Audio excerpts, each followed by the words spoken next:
ओम नमः सिद्धेभ्यः।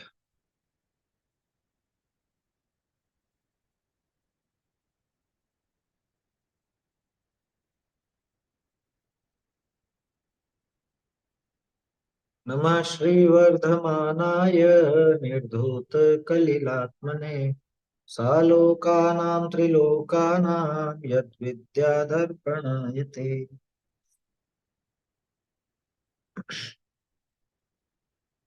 रत्नकरण श्रावकाचार में अहिंसाणु व्रत की व्याख्या चल रही है। और पुरुषार्थ सिद्धि उपाय के अंदर जो इसका प्रकरण आया, उस आधार से यहाँ पे अपन देख रहे हैं सदा सुख जी ने जो खुलासा किया, उसमें पुरुषार्थ सिद्धि उपाय की बात भी की। तो उसमें टोडर मल जी ने तो एक गजब की ही व्याख्या अपने को दी है। और उन्होंने क्या दी, वो तो अमृत चंद्राचार्य की ही है। अमृत चंद्राचार्य की भी क्या, बल्कि वास्तव में अहिंसा का ऐसा ही स्वरूप है। इसलिए अमृत चंद्राचार्य ने वैसा कथन किया। और उसका एक बहुत सुंदर रूप हमको यहाँ पे टोडर मल जी ने भी दिखाया। कल अपन ने बात की थी कि जो कषाय सहित है, वो कषाय सहित होने के कारण सर्वप्रथम अपने आत्मा का ही घात करता है। अपने आत्मा का घात स्वयं ही करता है। इस वजह से हिंसा प्रारंभ में हो ही गई। बाहर में दूसरा कोई जीव मरे या ना मरे, वो अलग किस्सा है। कि दूसरा कोई जीव मरता है या नहीं मरता है, ये तो आगे की बात है। लेकिन स्वयं की हिंसा तो हो ही गई। ये असल में इस प्रश्न के उत्तर में आई थी बात कि दूसरे, मतलब प्राणों का घात अगर नहीं है, तो प्राणों के घात के बिना हिंसा क्यों कही जा रही। प्राणों का घात बाहर में हो या ना हो, वो कषाई होने के कारण स्वयं का तो घात हुआ ही हुआ है। इसलिए फिर उसके बाद दूसरी एक और बात आई कि हिंसा में अविरति होना या हिंसा रूप परिणमन होना, दोनों ही हिंसा है। इस वजह से बाहर में किसी अन्य जीव का घात नहीं करता हुआ भी वो किस समय उनका घात नहीं कर रहा, प्रति समय कर रहा। क्या मतलब, देखो समझने में थोड़ा सा ऐसा कोई उलझे तो उलझ ही जाए कि दूसरे जीव का घात कहाँ हुआ। कि दूसरे जीव का घात भी निरंतर चल ही रहा है। कि कहाँ हुआ, कि सामने वाला जीव भले मरा या नहीं मरा, इसकी तरफ से तो वो घात हो चुका। अविरमण रूप हिंसा जो अपन ने कल देखी थी, अविरमण और परिणमन दो बातें थी। तो अविरमण रूप जो हिंसा है, उसके माध्यम से बाहर में उस जीव का घात हुआ हो चाहे नहीं हुआ हो, इसकी तरफ से तो वो घात हो ही गया ना। ये तो नित्य ही उस घात को कर रहा है अविरति के कारण। परिणमन है तब तो दिखता ही है। ये बात इसमें 47 और 48वें श्लोक में थी। इसकी सदा सुख जी की टीका भी अपन ने नहीं देखी है, वो अपने को देखनी। उसके पहले मेरा विचार है कि अब ये दो और बचते हैं, 49 और 50, ये भी देख लेते हैं और फिर उसके बाद अपन सदा सुख जी की एक साथ ही देख लें। पहले श्लोक बोल लेते हैं अपन। यही श्लोक बोल लेते हैं। यत् खलु कषाय योगात् प्राणानां द्रव्य भाव रूपाणां व्यपरोपणस्य करणं सुनिश्चिता भवति सा हिंसा अप्रादुर्भाव खलु रागादीनां भवत्यहिंसेति तेषामेवोत्पत्ति हिंसेति जिनागमस्य संक्षेप युक्ताचरणस्य सतो रागाद्यावेशमन्तरेणापि न हि भवति जातु हिंसा प्राणव्यपरोपणादेव व्युत्थानावस्थायां रागादीनां वशप्रवृत्तायां म्रियता जीवो मा वा तावत्यग्रे ध्रुवं हिंसा यस्मात् स कषाय सन् अन्त्यात्मा प्रथममात्मनात्मानं पश्चाज्जायेत न वा हिंसा प्राण्यन्तराणां तु हिंसायामविरमणम् हिंसा परिणमनमपि भवति हिंसा तस्मात् प्रमत्त योगे प्राणव्यपरोपणं नित्यम्। अब देखो, ये सारी बात हुई, तो फिर सामने वाला व्यक्ति अपने से प्रश्न कर सकता है कि ठीक है साहब, फिर हिंसा तो भावों से ही रही ना। हिंसा मुख्य रूप से भावों से ही रही कि खुद के रागादि भावों का पैदा होना, उसी का नाम हिंसा है। और सरकशाई होने पर ये जीव स्वयं अपने आत्मा का घात तो निरंतर करता ही है। अविरमण रूप हिंसा भी निरंतर इसके होती है। तो इसका सीधा सीधा आशय क्या निकला कि हिंसा का लेना देना अपने भावों से। ठीक है, बिल्कुल पक्की बात। तो जब हिंसा का लेना देना अपने ही भावों से रहा, तो फिर आप दूसरी वस्तुओं का त्याग क्यों कराते हो? दूसरे जीव को नहीं मारो ऐसा उपदेश क्यों देते हो? अन्य वस्तुओं का, हिंसक वस्तुओं का त्याग क्यों कराते हो? प्रश्न समझ में आया कि भाई जब हिंसा भावों से ही है, तो इस द्रव्य का त्याग क्यों कराया जाता? क्योंकि द्रव्यों का त्याग ज्यादातर इसीलिए होता है कि उनकी वजह से हिंसा होती है। उनके कारण अपने को हिंसा का दोष लगता है, इस वजह से वो द्रव्यों का त्याग कराया जाता है ना। लेकिन जब भावों से ही हिंसा का लेना देना है, तो उन द्रव्यों का त्याग क्यों करना? क्यों व्यर्थ में उन वस्तुओं का त्याग करना, परिग्रह का त्याग करना, ये सारी बातें क्यों? तो उसके जवाब में आचार्य देव ने यहाँ पे ये श्लोक दिया है। ये गजब का श्लोक है ये। और ये सिर्फ हिंसा के संबंध में नहीं है, ये अन्य वस्तुओं के संबंध में भी है। जैसे परिग्रह त्याग के बारे में जो बातें चलती है कि भाई मन में ममत्व तो नहीं होना चाहिए, बाहर में परिग्रह हो या नहीं हो क्या फर्क पड़े, बाहर में परिग्रह पड़ा रहने दो ना, मन में ममत्व भाव मत रखो। उसका भी यही जवाब। और हिंसा सिर्फ भावों से ही है, लेकिन बाहरी हिंसक वस्तुओं का त्याग भी क्यों करना, उसका भी यही जवाब। बहुत काम का श्लोक है। देखते हैं अपन 49वां। सूक्ष्म, देखो यहाँ पे प्रश्न प्रश्न पढ़ देता हूँ। यदि अपने प्रमाद रूप परिणामों से ही हिंसा उत्पन्न होती है, तो बाह्य परिग्रह आदि का त्याग किस लिए कराए? आगे ना प्रश्न, अपने प्रमाद रूप परिणामों से ही हिंसा होती, पुरुषार्थ सिद्धि उपाय में से पढ़ रहा हूं मैं अभी। यदि अपने प्रमाद रूप परिणामों से ही हिंसा उत्पन्न होती है, टोडरमल जी ने प्रश्न खड़ा किया। टोडरमल जी ने टीका की ना, तो उन्होंने हर एक के पहले प्रश्न लगा दिया, ताकि ये अपने दिमाग में ये होना चाहिए कि ये जवाब किस बात का, ये बात आचार्य देव ने क्यों लिखी। क्या कहा? यदि अपने प्रमाद रूप परिणामों से ही हिंसा उत्पन्न होती है, तो बाह्य परिग्रह आदि का त्याग किस लिए कराया जाता है? क्यों छोड़े फिर हम? सारा खेल तो भावों का ही है, फिर हम क्यों छोड़े? तो क्या जवाब है? सूक्ष्मापि न खलु हिंसा परवस्तु निबंधना भवति पुंसः हिंसाय तन निवृत्ति परिणाम विशुद्धे तदपि कार्या सूक्ष्मापि न खलु हिंसा परवस्तु निबंधना भवति पुंसः हिंसाय तन निवृत्ति परिणाम विशुद्धे तदपि कार्या। देखो क्या कह रहे हैं, सूक्ष्म अपि, सूक्ष्म भी, थोड़ी सी भी हिंसा न खलु, थोड़ी सी भी हिंसा नहीं होती है, खलु माने वास्तव। किससे? पर वस्तु निबंधना, पर वस्तु के निबंधन से, माने पर वस्तु के संबंध से। क्या? पर वस्तु के संबंध से, यानी पर वस्तु के कारण से थोड़ी सी भी हिंसा वास्तव में नहीं होती है। भवती यानी होती है, न लगा ही दिया पहले। पर वस्तु निबंधना अ, सूक्ष्म अपि हिंसा खलु न भवती। ठीक है ना? सूक्ष्म थोड़ी सी भी हिंसा नहीं होती, बाह्य वस्तु के कारण कोई हिंसा नहीं होती, है ना। तलवार के कारण कोई हिंसा नहीं होती, बंदूक के कारण कोई हिंसा नहीं होती। हिंसा तो उसके राग परिणाम से होती या द्वेष परिणाम से होती है। पुंसः, पुंसः माने पुरुष के, जीव के, कि जीव के पर वस्तु निबंधना माने पर वस्तु के कारण से थोड़ी सी भी हिंसा नहीं होती है।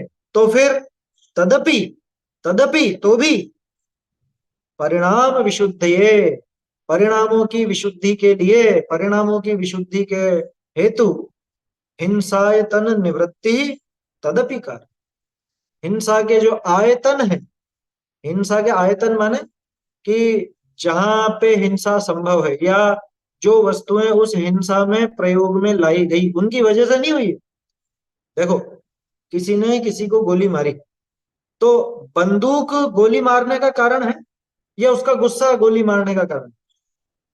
गोली मारने का कारण तो गुस्सा ही, लेकिन बंदूक आदि से तो भी दूर रहना, क्योंकि हिंसा के काम में बंदूक आदि का प्रयोग किया जाता है।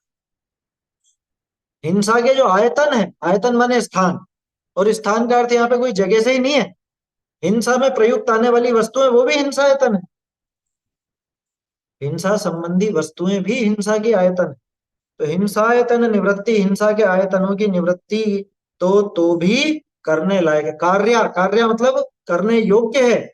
निवृत्ति तो समझते हैं ना, कि उसमें अपनी प्रवृत्ति नहीं होनी चाहिए, उससे तो हमारी निवृत्ति होनी चाहिए। उन वस्तुओं से भी अपनी निवृत्ति हो जानी चाहिए। क्यों? क्योंकि उनका उनके कारण तो हिंसा भले नहीं है, लेकिन जब हिंसा होती है तब ऐसी वस्तुएं अपने पास में रहती ही हैं, और उन वस्तुओं के पास में रहने पर वो अपने जो परिणाम है वो परिणाम बिगड़ते ही हैं। तो उन परिणामों की विशुद्धि के लिए ऐसी वस्तुओं से भी दूर रहे। जैसे अपने जैन घरों में, समझदार जैन घरों की बात कर रहा हूँ, तो छोटे बच्चों को अपन बंदूक दिलाते हैं क्या? बंदूक का खिलौना, ये खिलौना भी नहीं दिलाते हम तो। इस तरह का खिलौना भी नहीं दिलाएंगे। क्यों? कि इससे वो भावना पनपेगी, इससे वो हिंसा की भावना पनपती। छोटे बच्चे गेम खेलते हैं कंप्यूटर में या वीडियो गेम खेलते हैं, तो अपन उनसे साफ मना करते हैं कि बेटा ये गेम अपने को नहीं खेलना। कौन सा? वो बंदूक से गोलियां मार रहा है और दूसरों को जान से मार रहा है, ऐसा खेल भी नहीं खेलना। क्या? कि हम तो आटे का मुर्गा भी नहीं चढ़ाते हैं, है समझ? क्यों? उसमें तो कोई हिंसा नहीं थी, वो तो आटा ही था। नहीं, उसके निमित्त से, यानी उसके कारण से इसके ऐसे भाव बने। इन भावों के बनते समय ये चीजें मौजूद थी, ये हिंसा के आयतन मौजूद थे, तो ऐसे हिंसा के आयतनों की भी निवृत्ति कर देनी चाहिए। किसके लिए? परिणामों की विशुद्धि के लिए। परिणाम विशुद्धि हेतु हिंसा आयतनों की निवृत्ति कर देनी चाहिए। बहुत काम का श्लोक है ये। क्या? क्योंकि ज्यादातर लोग स्वच्छंदी हो जाते हैं ना, तो ऐसे ही करते हैं। ये भावों से है, सब भावों से है। देखो, एक उदाहरण ध्यान आता है। हम लोग जब पढ़ते थे, हॉस्टल में रहते थे और खेलने जाते कभी, तो कई बार जब मैदान पे क्रिकेट खेलने जाते और मैदान के आसपास वहां चींटे हो जाते थे, मकोड़े। चींटे समझते हैं ना? तो मकोड़े वहां पे बहुत रहते, चींटियां रहती। अपन कहते अरे यार, यहाँ कैसे खेले, यहाँ तो बहुत जीव है। तो अब कोई ऐसे ही थोड़ा बहुत पढ़ने के बाद ऐसे स्वच्छंदता आ जाए किसी, वीतराग भाव से खेलो, जानो देखो अपन तो बस, कि तू इनको पैरों से कुचलता जाएगा, ये जानो देखो वाली बात है क्या? है? ये वीतराग भाव है। वीतराग भाव से टीवी देखते हैं, कि टीवी देखना ही राग का कारण है, वो वीतराग भाव कैसे होगा? वीतराग भाव से खेलो, तो खेलना ही अपने आप में तीव्र राग के कारण हो रहा है, और जीवों की हिंसा होते हुए साफ नजर आ रही है, फिर भी हो रहा है, तो तीव्र राग का ही पोषक है वो तो। उसमें वीतराग भाव कैसा है? तो क्या करना? कि ऐसे हिंसा के आयतनों से भी दूर रहना। इसलिए बताया जाता है कि तुम्हारे मन में तो भले भाव ना हो, लेकिन ऐसी वस्तुओं के संपर्क में रह करके आपके भाव बिगड़ सकते हैं। अरे, मुनिराज तो ब्रह्मचर्य महाव्रत के धारी है ना, ब्रह्मचर्य महाव्रत के धारी है। तीन कषाय चौकड़ी का अभाव है ना, निरंतर आत्मलीनता करते हैं। ये बताओ, वो स्त्री से 7 हाथ दूर रहने को क्यों कहा गया? क्यों कहा गया? इन्हीं भैया, इतनी दूरी बना करके रख, इतनी दूरी रखना क्यों? यही कारण है। हिंसायतन निवृत्ति परिणाम विशुद्धि है, परिणाम विशुद्धि है। यहाँ हिंसायतन है, वहां पे उनके प्रकरण में दूसरा किस्सा लगा ले। ब्रह्मचर्य मतलब कुशील आयतन निवृत्ति परिणाम विशुद्धि तदपि का। ऐसे ही परिग्रह आदि के संबंध में परिग्रह आयतन निवृत्ति परिणाम विशुद्धि तदपि कार। पांचों पापों पे लगा लेना कि परिणामों की विशुद्धि के लिए जो भी पापों के कारण है, पापों के स्थान है, जहां पे पाप की संभावना होती है या जो उस पाप में सहायक होते हैं, ऐसी उन वस्तुओं से भी दूरी बना करके रखना। समझ में आ रही बात? क्यों आता है वो ब्रह्मचर्य की 9 बाड़ में आता है कि वो एकांत में स्त्री से बात भी नहीं करे, या वो स्त्री की उस पे चटाई वगैरह पर भी नहीं बैठे, है ना, इस तरह के आते हैं। ये सब बातें क्यों भाई? दूर रहना है कुल मिला के, कि जहां भी ये संभावना बने उससे दूर रहो।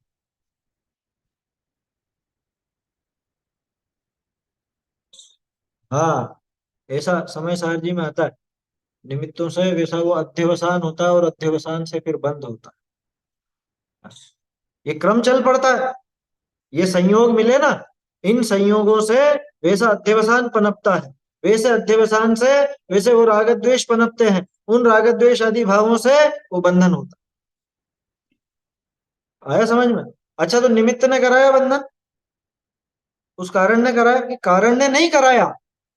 कारण ने वो बंधन नहीं कराया, उस निमित्त ने बंधन नहीं कराया, लेकिन जब ये बंधन लायक भाव होते हैं तब बाहर में वो वस्तु रहती, इसलिए उन वस्तुओं की संभावना ही खत्म करना चाहते, संभावना ही नहीं रहने देना चाहते। कुल मिला के बात ये, इसको इस दृष्टि से देखना, जैसे चाणक्य था ना, चाणक्य का प्रसंग सुना होगा आप लोग। बहुत बुद्धिमान था लेकिन तीव्र कषाई था। कैसा तीव्र कषाई? रास्ते चलते कांटा चुभ गया था एक बार, है ध्यान? तो कांटा चुभ गया तो उसने क्या किया? उस कांटे को उठा करके और ऐसे दूर फेंक दिया? ऐसा नहीं, उस कांटे की जो झाड़ी थी उस झाड़ी को हटवा दिया, कि नहीं, उस झाड़ी की जो जड़ थी उस जड़ में भी क्षार डाल दी। क्षार समझते? एसिड। उस कांटे की झाड़ी की जड़ में क्षार डाल दी और फिर उसको हटवाया वहां से, एसिड डाल करके और फिर हटवाया। कारण कि संभावना ही नहीं रहने देना, संभावना ही नहीं रहने देनी है बिल्कुल भी। यह इस मामले में इतना दारुण विदारण करना पड़ेगा। राग आदि की जिससे भी संभावना बनती है उन निमित्तों से भी दूर रहना। मुनिराज क्यों जंगल में बसते हैं? यही कारण है, क्योंकि यहां रहेंगे तो राग हो आए। क्यों एक स्थान पर नहीं टिकते? कि वो राग नहीं पनप जाए। वो संभावना मालूम है ना उनको कि यहाँ पे संभावना बन सकती है, तो चल देते हैं वहां से, टिकते ही नहीं है। ये कारण है उसके पीछे। ये लाइन गजब की है। हिंसाय तन निवृत्ति परिणाम विशुद्धि तदपि कार। याद रखने लायक श्लोक है कि यद्यपि हम जानते हैं कि उस निमित्त से रत्ती भर भी कोई हिंसा नहीं हुई, हिंसा का कारण वो निमित्त नहीं है, लेकिन हिंसा के आयतनों की निवृत्ति तो परिणामों की शुद्धि के लिए तो भी करनी ही चाहिए। परिणामों की विशुद्धि के लिए वो हिंसायतन की यानी हिंसा के आयतनों की निवृत्ति कर देना चाहिए। ऐसे अन्य चीजों में भी समझ गए, है ना? तो मुनिराज का उदाहरण अपन ने ले ही लिया, इसी तरह से और भी। ये बताओ, जब आपने रात्रि भोजन का पूरा त्याग कर दिया है तो सूर्यास्त के बाद आप रसोई में घुसोगे क्या? नहीं घुसेंगे, हमारे काम ही नहीं है वहां। अच्छा, रसोई में घुसोगे तो क्या होगा? कि वो वस्तुएं नजर आएंगी, फिर वो, अरे ये खाना रहेगा, ये खाएंगे कल, ये चीज तो बहुत अच्छी लगती है, हैं? ऐसा बनाएंगे, वो बनाएंगे, ये विकल्प आ जावे तो आ सकता है ना विकल्प? विकल्प आ सकता है। तो इसलिए कहा, भैया, हिंसा तन निवृत्ति परिणाम विशुद्धि तदपि कारक। परिणामों की विशुद्धि के लिए तो भी हिंसा के आयतनों की यानी हिंसा के स्थानों की, जो हिंसा में प्रयुक्त होते हैं ऐसी वस्तुओं की निवृत्ति तदपि कार्य तो भी करने लायक है ना? बहुत बढ़िया श्लोक है। देखो अन्वयार्थ और ये पढ़ता हूं मैं, टोडरमल जी ने जो दिया है इसका अर्थ, कि निश्चय से आत्मा के पर वस्तु के कारण से उत्पन्न हो ऐसी सूक्ष्म हिंसा भी नहीं होती। वास्तव में तो पर वस्तु के कारण कोई हिंसा पैदा नहीं होती। जैसे मान लो कोई ऐसा कहे, कोई झगड़ा करे किसी से, और अपन पूछे तुमने इसको क्यों मारा, कि ये रास्ते में चल रहा था इसलिए मैंने इसको मार दिया, ऐसा तो कोई जवाब नहीं होता कि इसकी शक्ल देख के मुझे चांटा मारने का विचार आ गया, ऐसा तो नहीं होता। हुआ तो खुद के ही विकार से, उस वस्तु का कोई उसमें क्या कहें अपन, उस वस्तु ने वो विकार नहीं किया, वस्तु ने वो झगड़ा नहीं किया, व्यक्ति ने वो झगड़ा नहीं किया, लेकिन वो व्यक्ति जब दिखा तभी ये विचार आया। हाँ? उस व्यक्ति के देखने पर कुछ पुरानी कषाय उमड़ आई, है ना, पुराना कुछ कषाय का भाव वो आ गया, तो इसलिए कहा कि ऐसे संबंधों से भी दूर रहना, ऐसे निमित्तों से भी दूर रहना, लिख देना ये। ऐसी सूक्ष्म हिंसा भी नहीं होती है, पर वस्तु के कारण से उत्पन्न हो, ऐसी सूक्ष्म हिंसा भी नहीं उत्पन्न होती है, तो भी परिणामों की निर्मलता के लिए हिंसा के स्थान रूप परिग्रह आदि का त्याग करना उचित है। हिंसा के स्थान रूप, कौन है हिंसा के स्थान? परिग्रह आदि। हिंसा है था ना ये, परिग्रह क्यों छोड़ा जाता है? ये जवाब है कि ये हिंसा के आयतन,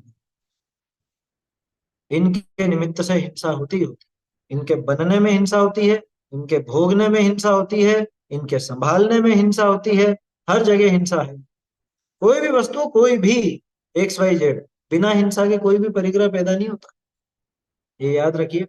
चाहे आपके कपड़े हो, चाहे आपका मकान हो, चाहे आपके आभूषण हो, अरे चाहे मोबाइल ही हो जिसमें आप देख रहे हो, बिना हिंसा के तो कोई भी पदार्थ पैदा नहीं होता ना, कुछ भी, छोटी बड़ी कम ज्यादा हिंसा तो होती ही होती। तो भी परिणामों की निर्मलता के लिए हिंसा के स्थान रूप परिग्रह आदि का त्याग करना उचित है ना। परिग्रह का त्याग इसलिए कर दिया जाता है। टीका, निश्चय से आत्मा के पर वस्तु के कारण से उत्पन्न हो ऐसी रंच मात्र भी हिंसा नहीं, ठीक है ना।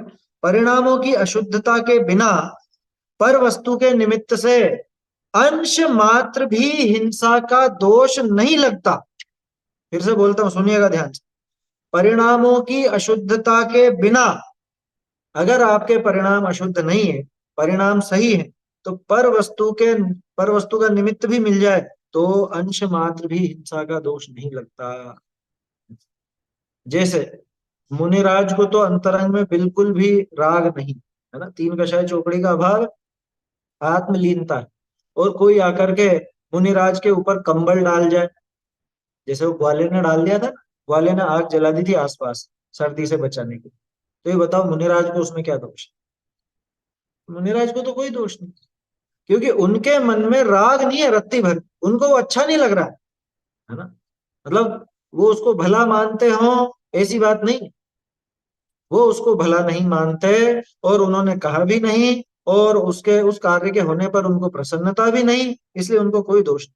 तो परिणामों की अशुद्धता के बिना पर वस्तु के निमित्त से अंश मात्र भी हिंसा का दोष नहीं लगता। यद्यपि निश्चय से तो ऐसा ही है, तथापि तथापि परिणामों की निर्मलता के लिए हिंसा के स्थान रूप परिग्रह आदि का त्याग अवश्य करना चाहिए। तो भी परिणामों की निर्मलता के लिए हाँ, बुरा नहीं भला नहीं कुछ भी नहीं, उनको लेना देना ही नहीं, उससे उपसर्ग मानते हैं वो। किसी ने कंबल डाल दिया उन पर तो उसको क्या मानेंगे? तो उपसर्ग माने, है ना। अच्छा, अब यहाँ पे एक बात निकलती है कि ठीक है साहब, जब कंबल डालने पे वो उनको कोई दोष नहीं लग रहा है क्योंकि उनके राग भाव नहीं है, तो फिर कपड़े वगैरह भी पहन ले बिना राग भाव के, कि भैया बिना राग भाव के वो कपड़े पहने नहीं जाते। तो कंबल आदि ऊपर ओढ़ा हुआ दिखेगा तो निश्चित रूप से अपना राग तो मौजूद है ही सही, उसके बिना वो बात बनती ही नहीं है। आया समझ? इसीलिए कहा कि अ, तथापि परिणामों की निर्मलता के लिए हिंसा के स्थान रूप परिग्रह आदि का त्याग अवश्य करना चाहिए, परिग्रह आदि तो छोड़ ही देना चाहिए।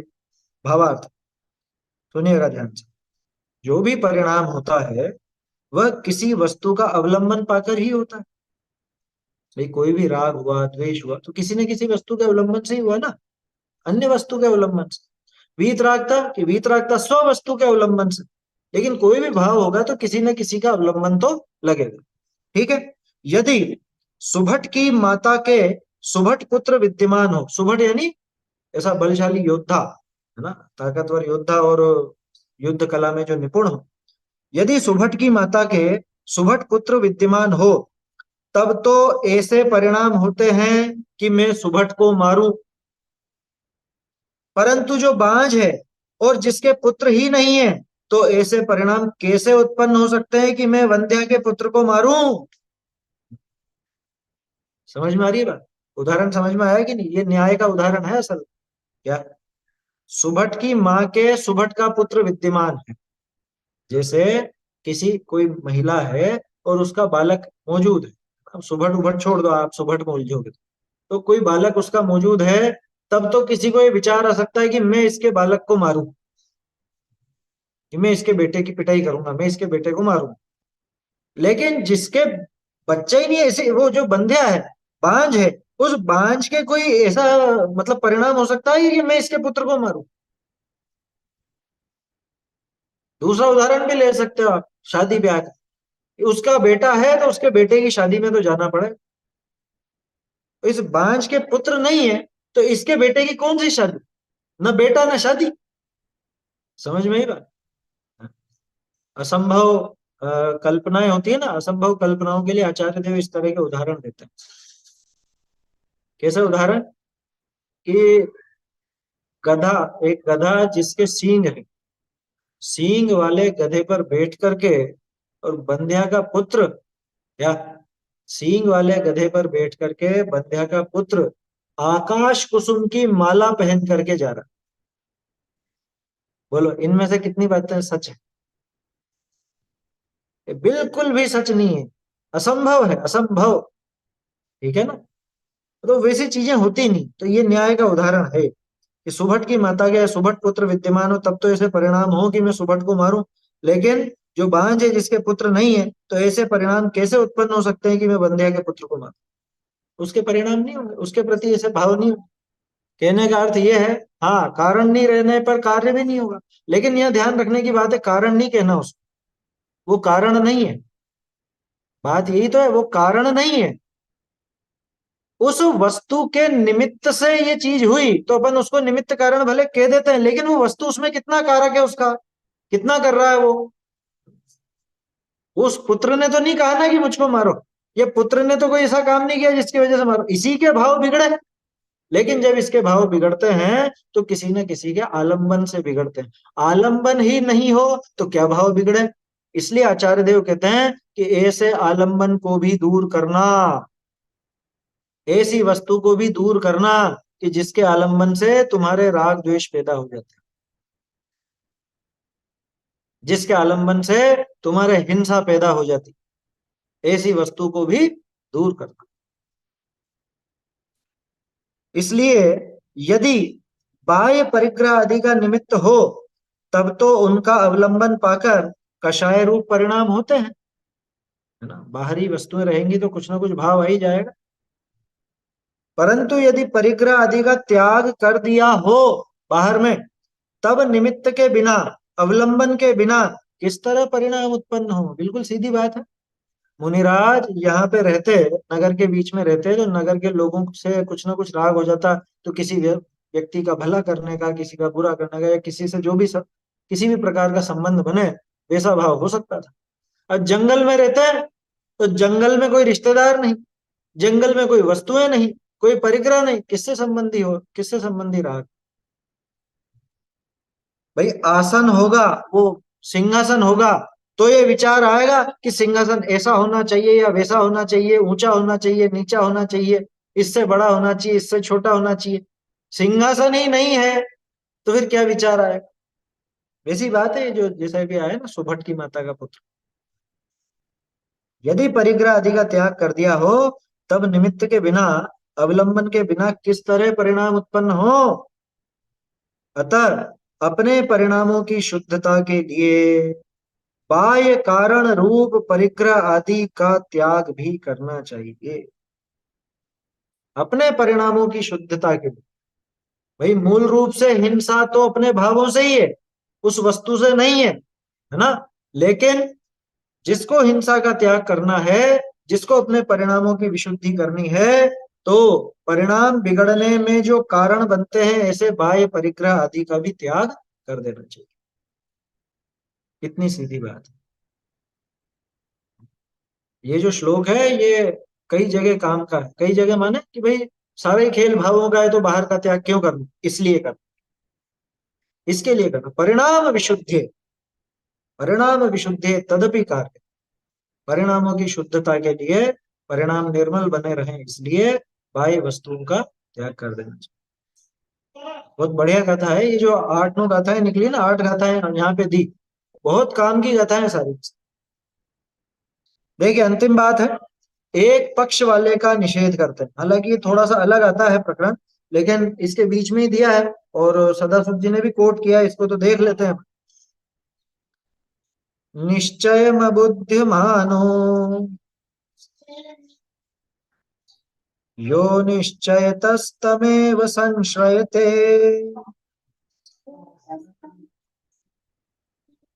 नाशयति करण चरणम सबहे करणालसो बाल, निश्चय बुद्धिमानो निश्चयतस्तमेव संश्रयते,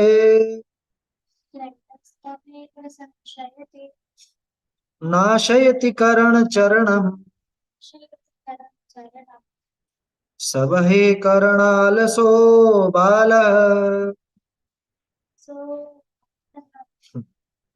देखो ये बात कौन उठा रहा था, मतलब कि भाई बाहरी वस्तु के त्याग की क्या जरूरत है, सारा खेल तो भावों का है, कौन उठाता है?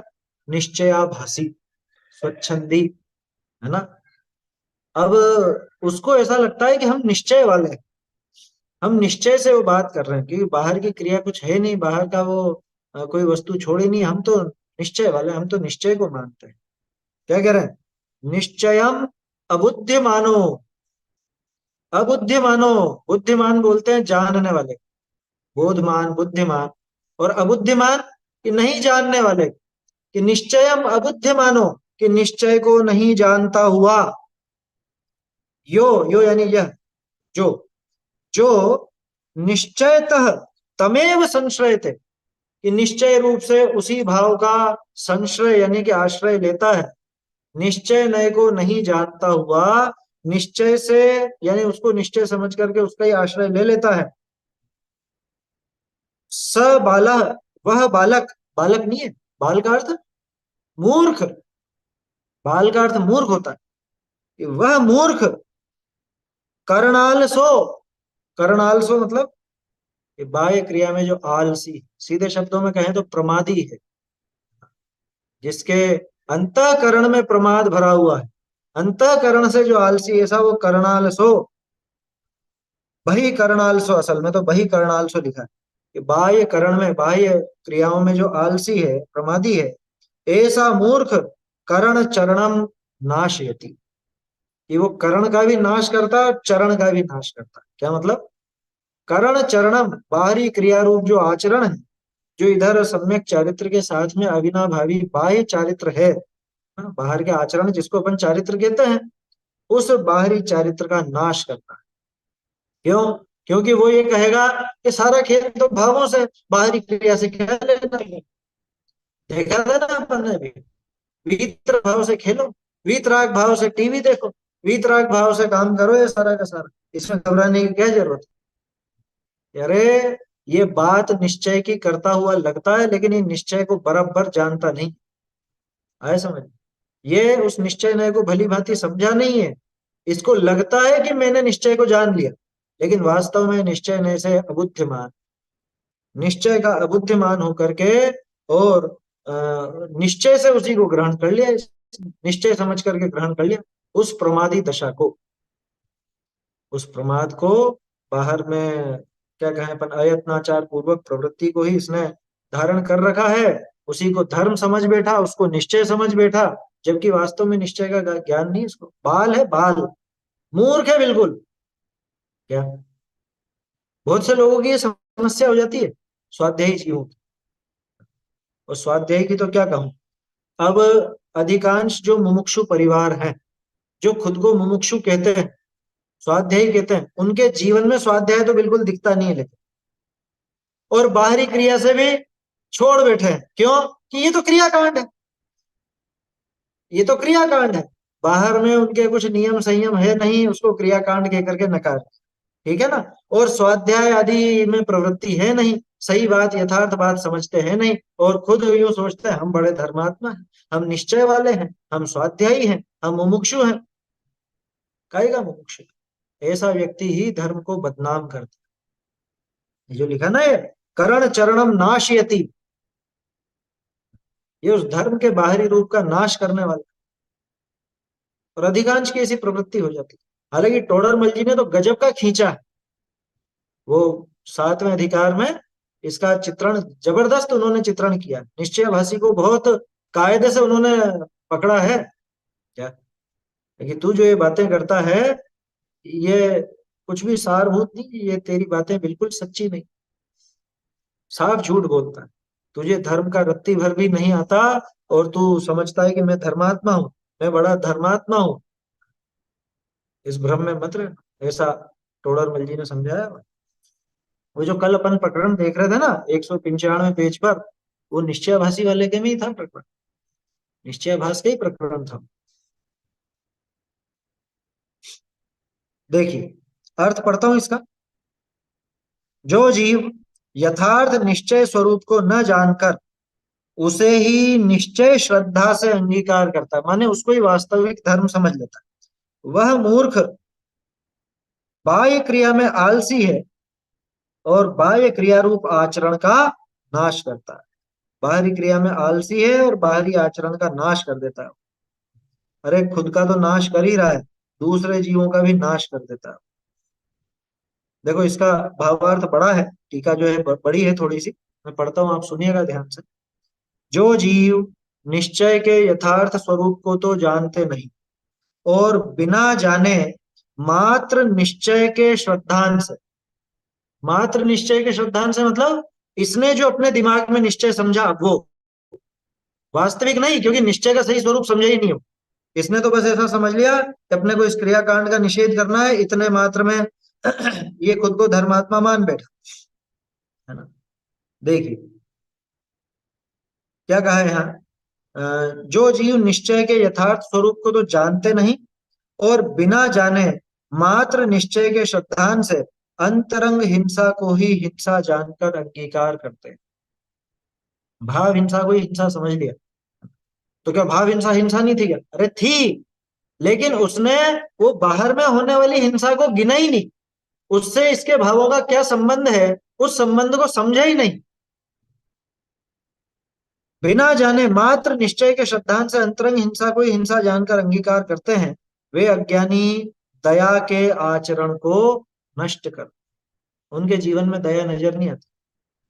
जैसा अभी देखा था ना अपन, वीतराग भाव से खा लो, वीतराग भाव से खेलो, देखो जानो, जानो देखो बस।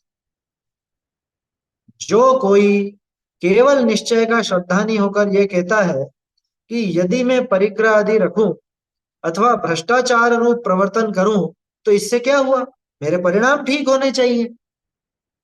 क्या क्या कह रहा है सामने वाला? केवल निश्चय का श्रद्धानी होकर ऐसा कहता हो, केवल निश्चय का मन निश्चय भाषी। यदि मैं परिग्रह आदि रखूं, अगर मैं परिग्रह आदि को रखता हूं अथवा भ्रष्टाचार रूप प्रवर्तन करूं तो इससे क्या हो गया, क्या बिगड़ गया, परिणाम तो अच्छे हैं मेरे। ऐसे बहुत से हैं वर्तमान में भी बहानेबाजी करने वाले बहुत लोग हैं, हमारे परिणाम तो अच्छे हैं ना, बाहर में क्रिया बिगड़ गई तो क्या हो गया। ऐसा कहकर जो स्वच्छंद प्रवर्तन करता है उस जीव ने दया के आचरण का नाश किया। आया समझ में? सीधे शब्दों में कहूं, उसने बाहरी मुनि वेश का नाश किया, उसने तीर्थंकरों के द्वारा पाले गए आचरण का नाश किया, बाहरी क्रिया का। वह बाह्य में तो निर्दय हुआ ही, तथा अंतरंग निमित्त पाकर परिणाम अशुद्ध होते ही होते हैं, इसलिए अंतरंग की अपेक्षा भी निर्दय हुआ। कि बाहर में तो निर्दयता आई ही सही, लेकिन उसका अंतरंग भी पूरी तरह से निर्दय है। क्यों है अंतरंग भी निर्दय? इसलिए है क्योंकि इसको विचार ही नहीं ना जरा भी। अगर अंतरंग में निर्दय नहीं होता तो बाहर में ऐसी प्रवृत्ति कैसे दिखती? भाई अंतरंग से बाहर की व्याप्ति है ना। कैसा है वह जीव? वही करणालसा है, बाह्य क्रिया में आलसी, यानी बाह्य द्रव्य रूप अन्य जीव की दया में आलसी है, प्रमादी। इसी सूत्र का अन्य प्रकार से भी अर्थ करते हैं। टोडरमल जी ने एक दूसरा अर्थ भी निकाला इसका। यह निश्चय अबुद्धिमान तम एव निश्चयतः संशयते स बाल करुणा आचरण आचरणम नाशेति। जो जीव निश्चय के स्वरूप को न जानकर व्यवहार रूप बाह्य परिग्रह आदि के त्याग को ही निश्चय से मोक्ष मार्ग जानकर अंगीकार करता है, वह जीव शुद्धोपयोग रूप आत्मा की दया का नाश। ये दूसरा अर्थ निकाला। क्या? सामान्य रूप से तो वही अर्थ था जो अपन ने चर्चा की, लेकिन अब क्या अर्थ है एक और, कि जो निश्चय को नहीं जानता, निश्चय स्वरूप को नहीं जानता और कोरा व्यवहार रूप बाह्य आचरण पालता है। अभी जो अपन ने बात देखी थी उसमें तो बाह्य आचरण का निषेध था। अब की बाह्य आचरण पालता है, बाह्य परिग्रह आदि त्याग को ही निश्चय से मोक्ष मार्ग जान लेता है, वह जीव शुद्धोपयोग रूप आत्मा की दया का नाश कर, माने दूसरे की दया पालने को ही वास्तविक धर्म समझने वाले ने अपने आत्मा की दया का नाश कर दिया। समझ में ही बात? ये व्यवहाराभासी को पकड़ा। एक ही श्लोक में टोडरमल जी ने दोनों के लिए अर्थ निकाले। यह है टोडरमल जी की बुद्धि। और निकलते हैं, कोई जबरदस्ती नहीं निकाले। देखो यहाँ पे जो उन्होंने टीका में ये अन्वय पलटा इसका, तम एव निश्चयता संशय थे, किसको? उस व्यवहार को। स बाला करुणा आचरणम नाशयति, वो अपने आत्म स्वरूप की शुद्धोपयोग रूप आत्मा की दया की दया का नाश करता। बाहरी आचरण में ही लगा रहा, बाहरी क्रिया ही को साधता रहा, उसने अपने आत्म स्वरूप को नहीं साधा, तो उसने तो खुद की दया का नाश किया। देखो जो जीव निश्चय नय के स्वरूप को तो जानता नहीं और केवल व्यवहार मात्र बाह्य परिग्रह आदि का त्याग करता है, उपवास आदि को अंगीकार करता है, इस प्रकार बाह्य वस्तु में आलसी होकर हे उपादेय बुद्धि से प्रवर्तन करता है, वह जीव अपने स्वरूप अनुभव रूप शुद्धोपयोगमय अहिंसा धर्म का नाश करता है। कौन निकाले ऐसा अर्थ बताओ? ये टोडरमल जी की विशेषता है, इसलिए आचार्य कल्प कहलाते हैं। आचार्यों जैसा ही भाव निकाल करके देते हैं कि निश्चय स्वरूप को तो जाना ही नहीं इसने धर्म के, केवल व्यवहार मात्र आचरण पे ही ध्यान दिया, बाह्य परिग्रह छोड़ दिया, ये छोड़ दिया, वो छोड़ दिया, कि तरह तरह के रस छोड़ रखे हैं। अच्छा लोगों को भी उसी में मजा आता है। देखो देखो इन्होंने तो पूरे जीवन भर के त्याग कर रखे हैं, हरित काय के, मीठे के त्याग, नमक के त्याग, इसके त्याग, उसके त्याग, उसी में ही लगा रहा जीवन भर। हो जाते हैं ना, पगला जाते हैं बहुत से लोग। ये नियम लो, ये नियम लो, ये नियम लो, है नियमावली, ये मालूम ही नहीं है कि नियम होते किसके। आत्म स्वरूप को जानने का तो उपाय किया ही नहीं। और मैं तो इसका भी त्याग कर दूं, इसका भी त्याग कर दूं, एक नियम मंजूषा भी ले आओ और नियम मंजूषा में से ये रोज में नियम लेता रहूंगा या लेता रहूंगी। पगला गया उसे तो क्या नहीं लेवेंगे? अरे वो सब हो जाएंगे अपने आप। उनके पीछे पागल बन रहा है। असली धर्म जहां मौजूद है वहां पे तो बिल्कुल भी टिकता नहीं है। असली धर्म जहां पर है उसमें रत्ती भर भी इसको विचार नहीं, उसके साधन का उपाय नहीं, और बाहरी क्रिया कांड को ही साधने में उलझा हुआ है। तो इसने स्वदया का, अपने आत्म स्वरूप की दया का नाश किया। कौन समझेगा और कौन समझाए? इतनी इतनी स्वाध्याय करके भी, वर्षों तक स्वाध्याय करके भी दिमाग में ये छाया रहता है, ये करना, ये नियम लेना, ऐसा करना, ऐसा करना। बोलो, पगला जाते हैं इसके पीछे। कि लेकिन जीवन में नियम तो होने ही चाहिए ना, है? नियम तो होने ही चाहिए ना। अरे सबसे पहले ये नियम ले कि पर वस्तु मेरी कुछ भी नहीं है, पर वस्तु से मेरा कोई भी संबंध नहीं, ये सबसे पहला नियम। सबसे पहला नियम सम्यक दर्शन। उसके बिना सारे नियम फालतू है, क्योंकि ऐसे तो जाने कितनी बार मुनि दशा तक धारण कर ली है। नहीं देखा क्या पहले? कह रहे लेकिन जीवन में कुछ तो होना। देखो मन में वो चिपकास छूटती नहीं है इस जीव की, वो बनी ही रहती है। ये असल में इसको पुण्य का लोभ, ये पुण्य की चिपकास, और इसीलिए सम्यक को प्राप्त नहीं कर पाते। अरे सबसे पहले सम्यक दर्शन का उपाय, सबसे पहले पहले में पहले हम उल्टा चलते हैं। हम पहले वो आचरण लाना चाहते हैं, हम चारित्र पहले लाना चाहते हैं। सम्यक दर्शन तो भी नहीं हो रहा, देख लेंगे बाद में देख लेंगे। अरे पहले देख उसको, सबसे पहले वो काम कर। आया समझ? जो जीव निश्चय नए के स्वरूप को तो जानता नहीं और केवल व्यवहार मात्र बाह्य परिग्रह आदि का त्याग करता है, उपवास आदि को अंगीकार करता है, इस प्रकार बाह्य वस्तु में आलसी होकर, क्या मतलब, उन्हीं में लगा हुआ है दिमाग इसका, बाह्य वस्तु में आलसी हो गया, हे उपादेय बुद्धि से प्रवर्तन करता है। वह जीव अपने स्वरूप अनुभव रूप शुद्धोपयोगमय अहिंसा धर्म का नाश करता है। उसने अपनी अहिंसा नहीं पाली, अपने अहिंसा धर्म का नाश किया। बाह्य वस्तु में आलसी होकर का क्या मतलब? तो बाह्य वो वस्तु में आलसी होकर के मतलब उसी में उलझ के रह गया। उसमें तो बहुत एक्टिव रहता है वो व्रत उपवास में। जो उसमें एक्टिव है ना, तो बाह्य वस्तु में ही आलसी हो गया, मतलब उसी में पसर गया, बाह्य वस्तु में ही, बाहरी क्रिया में ही पसर गया। आया समझ में? जैसे आप पलंग पर आलसी होकर पड़ गए, इसका क्या मतलब, कि बस पलंग से उठ ही नहीं रहे। तो बाह्य वस्तु में आलसी होकर का मतलब कि बाह्य वस्तु में ही मग्न हो गया, अपने आत्म स्वरूप को नहीं देखा। जैसे मुनिराज है ना, मुनिराज को स्वरूप मंथर कहा जाता है, स्वरूप मंथर।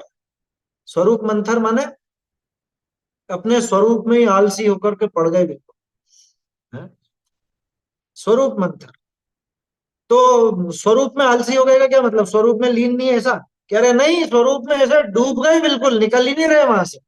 जैसे पलंग पर पड़ जाए अपन आलसी होकर के, हैं, अच्छा, और सर्दी के मौसम में बढ़िया रजाई ओढ़ करके और पड़े रहे 8-9 बजे तक, बोलो, ये पलंग में ही आलसी हो रहा है। यहाँ पे बाह्य वस्तु में आलसी का आशय ऐसा मत लेना कि बाह्य वस्तु में ध्यान नहीं रख रहा है, अरे पूरा ही ध्यान बाह्य वस्तु में पड़ा हुआ है, ऐसा उसका आशय है। यहाँ पे जो मंगलायतन से प्रकाशित प्रति है उसमें इस प्रमाण बाह्य वस्तु में हेय उपादेय बुद्धि से प्रवर्तन करता है, ऐसा हाँ, आलसी होकर हे उपादेय बुद्धि से प्रवर्तन करते। मंगलायतन से कौन सी प्रकाशित प्रति है?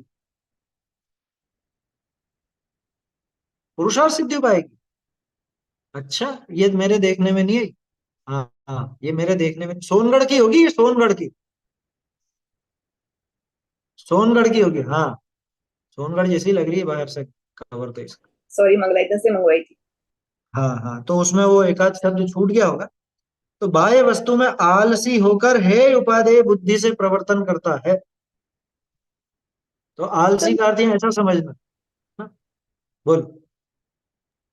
इसमें पहले जब बताया था ना, वो भाव हिंसा को समझकर हिंसा समझ, मतलब भाव हिंसा कोई ऐसा कि हिंसा होती है, व्यवहार से वो ध्यान देता नहीं है, तो उसमें ये बोला था ना आपने, उसमें भी बाह्य बाह्य क्रिया में वो आलसी होता है ऐसा। वहां पे बाह्य क्रिया में आलसी का आशय था कि बाह्य क्रिया पे बिल्कुल ध्यान नहीं देता, वहां पे ऐसा आशय था। जहां निश्चयभाषी को पकड़ा ना ऊपर, दो तरह हाँ। से अर्थ किए टोडरमल जी ने यहाँ।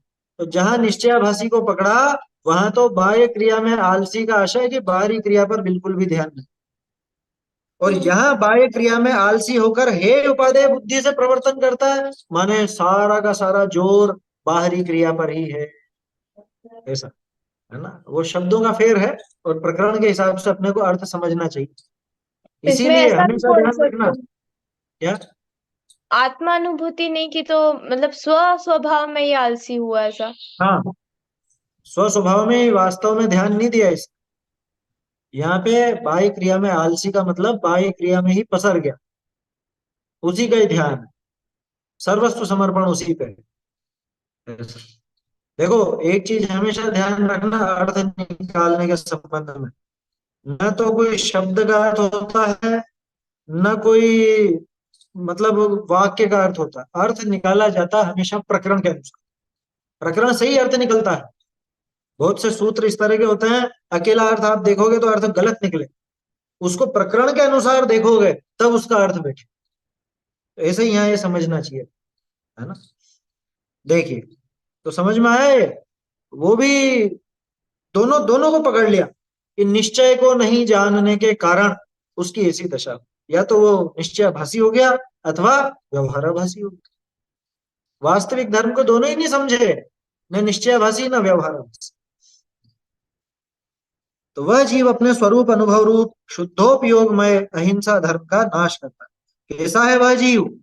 वही करुणाल सह उद्यम से उसने अशुभोपयोग का तो त्याग किया है, या बाहरी जो अशुभोपयोग था, अशुभ भाव थे, उनका तो त्याग किया, परंतु बाह्य पर जीव की दया रूप धर्म के साधन में ही आलसी होकर बैठा है। आ गई ना बात? उसमें ही पसर गया, उसी में आलसी होकर के बैठा, माने उसमें पसर गया, उसी पे ही पूरा ध्यान है, और शुद्धोपयोग भूमिका में चढ़ने का उद्यम नहीं करता, अपने आत्म स्वरूप को जानने का, आत्मानुभव करने का उद्यम नहीं करता। इस प्रकार एकांत पक्ष वाले का निषेध किया, ऐसा यहाँ पे निषेध किया गया। समझ में आया है? ऐसे यहाँ ये टोडरमल जी ने ये अर्थ दिए हैं, ये अपने को समझने चाहिए। एक सेकंड।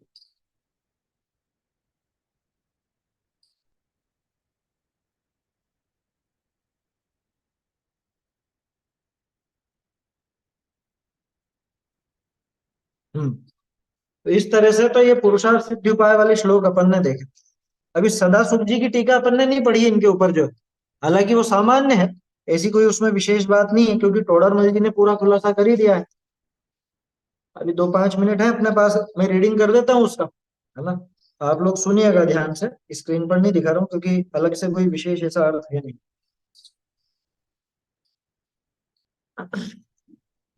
अ, अपन ने कल, हाँ 47वां भी देखना था, है ना, 47-48 ये दोनों देखने थे ना, इसके पहले तक का तो देख ही रखा है अपन।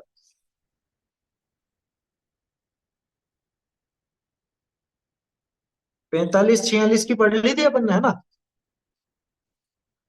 हाँ, 45-46 वाली तो पढ़ ली थी। देखिए 47वीं का सदासुख जी का अर्थ पढ़ता हूँ।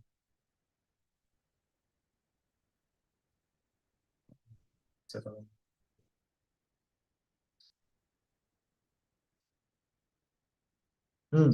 जाते हैं। आत्मा कषाय सहित हुओ सतो प्रथम ही आप करी के आपने हणे, खुद का ही घात करता है। पाछे अन्य प्राणी की हिंसा उत्पन्न होए व नहीं होए, जिस काल कषाय सहित आत्मा भया, तिस ही काल में अपना ज्ञानानंद वीतराग स्वरूप का घात तो अवश्य कर ही चुक्या। खुद का घात तो कर ही चुकता है, ये बोल्ड करिए, लाइनें जरूरी थी, है ना। खुद का घात तो हुआ ही हुआ है। फिर इसके बाद वाला श्लोक ना, प्राण व्यप्रोपणम नित्यम, हिंसा के विषय विरक्त होए त्याग नहीं करना, सो भी हिंसा। अविरमण रूप हिंसा देखी थी, हिंसा में विरक्त होकर के त्याग नहीं करना, सो भी हिंसा है। अरे हिंसा में प्रवर्तन है, सोहु हिंसा है। दोनों ही हिंसा है, प्रवृत्ति रूप हिंसा या अविरति रूप हिंसा। ताते हैं प्रमत्त योग होते हैं, प्राणनी का घात नित्य है। प्राणों का घात तो लगातार हो ही रहा है। ये सोचना ही मत कि इसमें प्राणों का घात कैसे हो।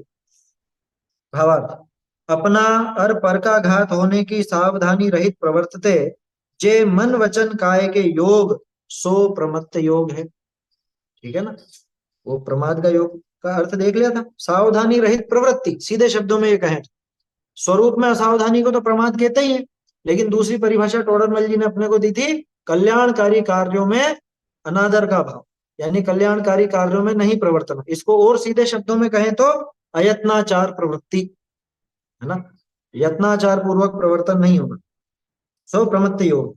प्रमत्त योग है तहा शाश्वती हिंसा है। क्या गजब बात लिखी है, शाश्वती हिंसा। शाश्वती माने लगातार होने वाली हिंसा। जो को हिंसा तो नहीं करे, परंतु हिंसा ते विरक्त होए, हिंसा का त्याग नहीं करे, सो सूते बिलाव समान सदा काल हिंसक ही है। क्या गजब उदाहरण दिया, सोते हुए बिलाव के समान, कि वो बिलाव हिंसक कब नहीं है, कि जब वो चूहे को पकड़ता है तभी हिंसक है, या जब चूहे को नहीं पकड़ रहा है तब भी हिंसक है? कि वो तो सोया हुआ हो तब भी हिंसक ही है, उसने कब छोड़ दिया चूहे को? वो तो सपने भी चूहे के ही देखता। आया समझ में? इसी बात है। सूते बिलाव समान सदा काल हिंसक ही, और हिंसा में प्रवर्तन करे है सोहू हिंसक ही है। जो परिणमन कर रहा है हिंसा रूप, मतलब जिस समय हिंसा में प्रवर्त रहा है, वो तो हिंसक है ही से। भावनित है तो दो हिंसक, बाह्य निमित्त हिंसा का मिलावो, बाह्य निमित्त हिंसा का मिलो व मति मिलो। तो दोनों ही हिंसक हैं, बाहर में हिंसा का निमित्त बैठे चाहे नहीं बैठे। फिर ये प्रसिद्ध श्लोक जो सूक्ष्मापि न खलु हिंसा वाला था, इसका अर्थ पढ़ देता हूं। अन्य वस्तु है कारण जाकू, ऐसी तो सूक्ष्म हु हिंसा नहीं है। सूक्ष्म हिंसा मतलब जरा सी भी हिंसा नहीं, अन्य निमित्त के से होने वाली। अन्य जिसमें कारण बने, यानी अन्य कोई हिंसा करा देवे, ऐसा तो है ही नहीं। जाते हैं कारण कि पुरुष के जो हिंसा होए है सो तो अपना परिणाम में हिंसा करने का भाव होते हिंसा होए है। यहाँ को पूछे जो परद्रव्य के निमित्त थे तो सूक्ष्म हु हिंसा नहीं होए है, तो बाह्य वस्तुनि का त्याग, व्रत, संयम किस वास्ते करिए? क्यों करें फिर त्याग? यही प्रश्न उठाया था, है ना? इसी प्रश्न का जवाब अपन ने देखा था।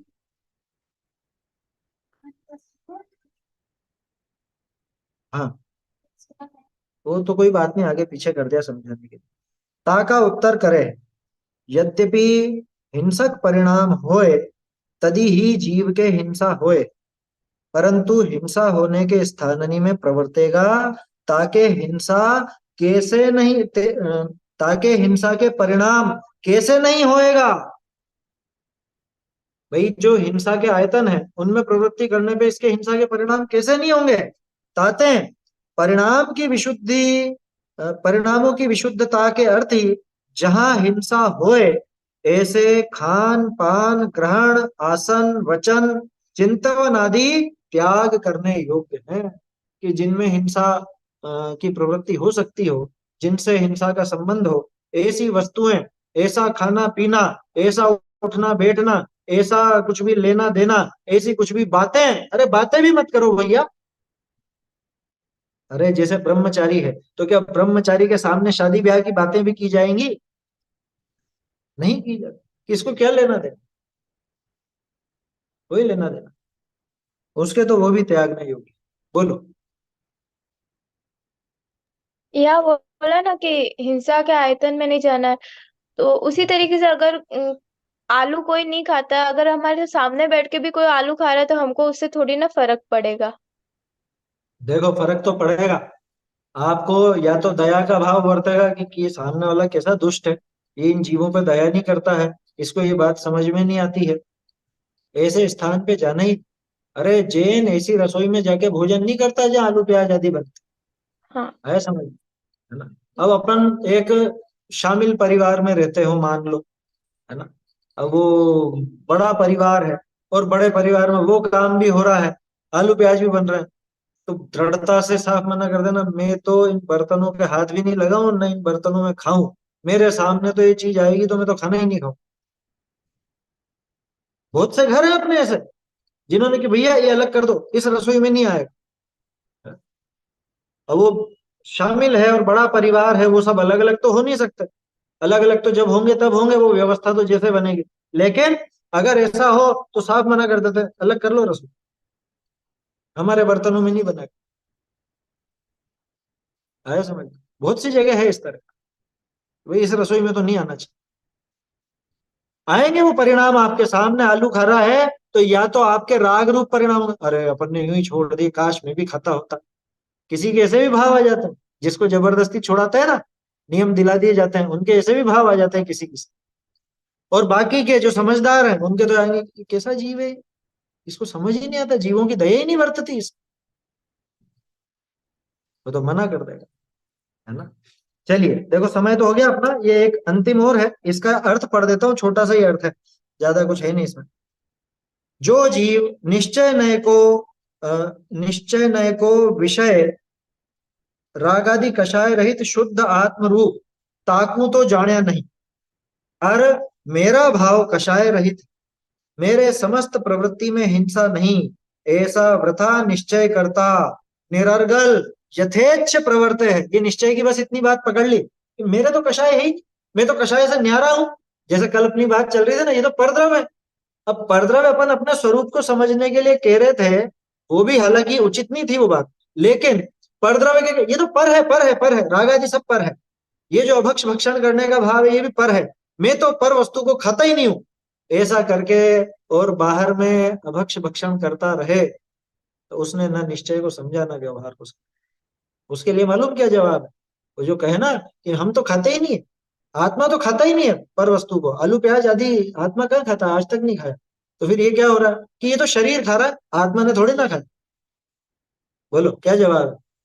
तो उसके लिए सीधा जवाब है, भैया सही बात, नरक में डंडे भी आत्मा नहीं खाता, शरीर ही खाता है ना। कि वहां पे जब डंडे पड़ेंगे ना, वहां पे भी तुझे थोड़े ना पड़ेंगे, वो तो शरीर को पड़ेंगे। चिंता मत कर। आया समझ? क्या कहा? ऐसा वृथा निश्चय करता, कैसा व्यर्थ निश्चय? बात तो देखो कितनी ऊंची करी। मेरा भाव तो कषाय रहित, मैं तो कषाय से रहित हूँ, मैं तो खाने पीने के भाव से भी रहित हूँ, राग से भी रहित हूँ, ये राग तो मेरे स्वरूप से भिन्न। बात बिल्कुल सही, लेकिन लगाई कहाँ पे? ये निश्चय से वैसा पकड़ के, और बाहर व्यर्थ निरर्गल, निरर्गल यथेच्छ प्रवृत्ति है ना, उच्छृंखल प्रवृत्ति करता है। अज्ञानी, सो अज्ञानी बाह्य आचरण में प्रवृत्ति छाड़ी प्रमादी हुआ करण चरण रूप चारित्र का नाश कर। करण चरण रूप, करण चरण माने वो बाह्य क्रिया के आचरण रूप है, उस चारित्र का वो नाश करता है। भावार्थ, जाका परिणाम राग द्वेष रहित भया ते अयोग्य भोजन पान धन परिग्रह आरंभ आदि में कैसे प्रवर्तन करेगा? कितनी सीधी सी बात है। जिसके परिणाम राग द्वेष से रहित हुए हों, वो अयोग्य भोजन में, अयोग्य पान में, पान यानी पीना है ना, भोजन पान यानी खाना पीना, धन परिग्रह आरंभ आदि में कैसे प्रवर्तन करेगा? जो हिंसासु विरत है, सो हिंसा होने के कारण दूर ही ते छाड़ेगा। अब और हो पुरुषार्थ सिद्धि उपाय में कहे, और भी पुरुषार्थ सिद्धि उपाय के संबंध में जो बातें हैं, श्लोक तो इन्होंने 8 ही दिए थे है ना, लेकिन पुरुषार्थ सिद्धि उपाय में आप आगे के श्लोक देखोगे तो ये सारा विषय आपको बहुत विस्तार से मिलेगा। अब आएंगे 12 भंग, हिंसा और अहिंसा के 12 भंग आएंगे 12 प्रकार से, तो वो पुरुषार्थ सिद्धि उपाय के आधार से ही यहाँ पे दे रहे हैं। तो आप लोग चाहें तो वहां से पढ़ लीजिएगा, अब वो श्लोक अपन नहीं लेंगे क्योंकि विस्तार बहुत होगा, नहीं तो फिर आगे पुरुषार्थ सिद्धि उपाय जब देखेंगे तब आएगा ही सही वो प्रकरण। उसका संक्षेप में तो यहाँ ये 12 भंग आएंगे, इनको अपन फिर आगे सोमवार को देखेंगे है ना। कल तो बेसिक कक्षा रहेगी अपनी 4 अनुयोग वाली। चलिए श्लोक बोल लेते हैं एक बार। सूक्ष्मापि न खलु हिंसा परवस्तु निबंधना भवति पुंसः हिंसाय तन निवृत्ति परिणाम विशुद्धे तदपि कार्या निश्चयम बुद्धिमानो यो निश्चयतस्तमेव संश्रयते नाशयति करण चरणम सबहि करणालसो बालः चैतन्य का स्मरण प्रतिक्षण ही करो रे भव के अनंत दुख को क्षण में हरो रे अक्षय अनंत निज सौख्य निधान पाओ गाओ अरे इसी के गीत गाओ निज निधि निज में बताई यह अनंत उपकार है इसके लिए जिनवान हो वंदना शतवारी वंदना।